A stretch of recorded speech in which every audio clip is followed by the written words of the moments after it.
prestigious one. Look, I couldn't tell you how I got here. Once I got my hands on drums and created music, yeah, I was hooked. From that minute at 5, you know, it never left me. More like an intersection, like I'm born and raised in Manchester, Connecticut. It's the suburb right outside Hartford, the capital. Lived there my whole life, you know, traveling here and there my teenage years, but that's where I'm from.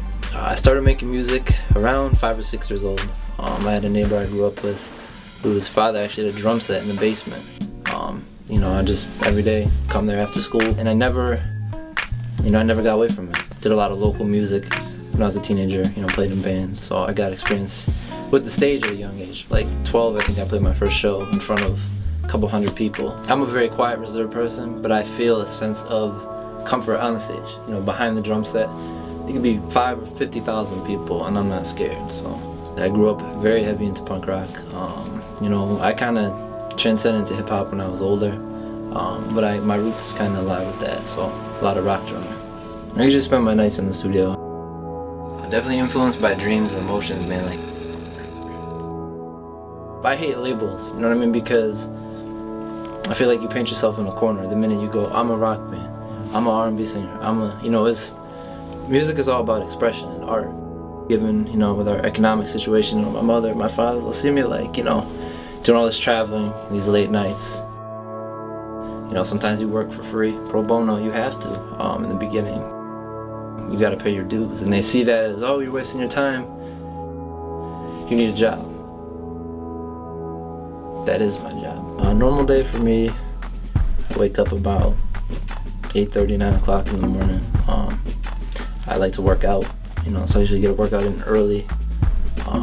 You know, I've been taking care of my father as of lately, so I'll do that. Yeah, I'm actually taking care of my father right now. He was diagnosed in October with stage 4 throat cancer that targeted like the lymph nodes and multiple spots on his throat.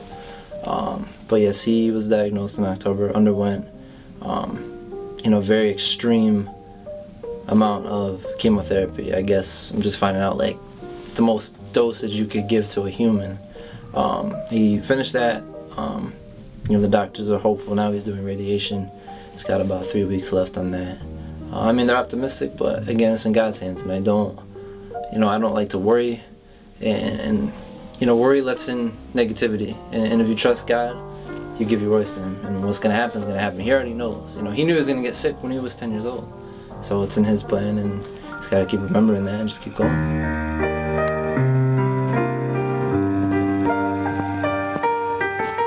My father was an alcoholic, still is an active alcoholic. You know, and the disease was tough.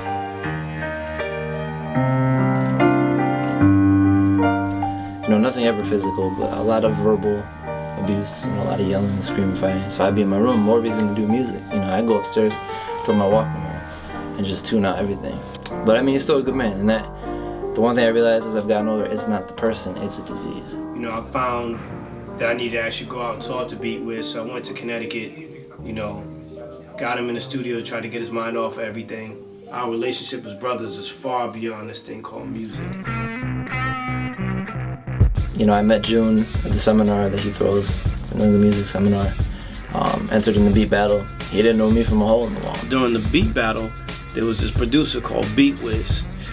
Never seen him ever in my life, and he just was a breath of fresh air when it came to production. I'm like, yo, this kid is incredible. They all thought I was a music lawyer. I came in a suit, this white guy in a little jacket, you know, hanging out, whatever. I ended up winning. Right now I'm playing in a hip hop project with an MC I've actually grown up with, Joey Bats. We started doing open mics, and he showed up randomly with some drumsticks and was like, yo, I drum, and I was like, yeah man, the set's all yours, you know? And we just rocked. He was just immediately addicted to it. He had been waiting to play since like, he was in crazy punk bands when he was a kid, and finally he was just like, yo man, you know, I'm young enough, I was only 21, just turned 20, 21, around that area, and he really wanted to play some live music, so he just started coming out like every Thursday he was there. He was hooked to it, man. It was like his drug, you know?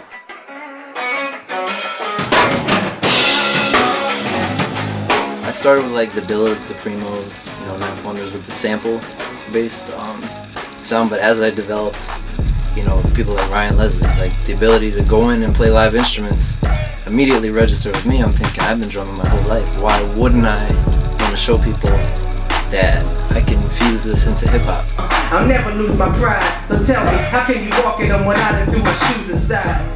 Working with Malice, you know, he's trying to put together an album at the top of this year. You know, I've been speaking to Mac Miller a little bit back and forth. I did drums on a Young Chris record that came out in the fall. He did a mixtape produced by F.R.E.A.K, and I added some live drums to the record. So the outlook is good. I'm also actually, our whole team is working with The Source.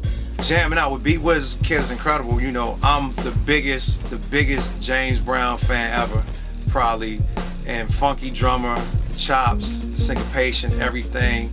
You know, he nailed it. And then we went from like Bob Marley to Led Zeppelin to like Donny Hathaway. He gets it. He's just talented. He gets it. He's gonna go far. It's addicting. Like, you know, I love creating music. I can't even get away from it for more than a few days, or I'm not. On the edge of forever, gotta be something better. Outlast you coward, skin tougher than leather. Whatever, I'm ready for whatever. If you step in my way, God bless you. On the edge of forever, gotta be something better. Outlast you coward, skin tougher than leather. Whatever, I'm ready for whatever. If you step in my way, God bless you. Is that all that you got for me? Been down this road and it's not for me. Never turning back.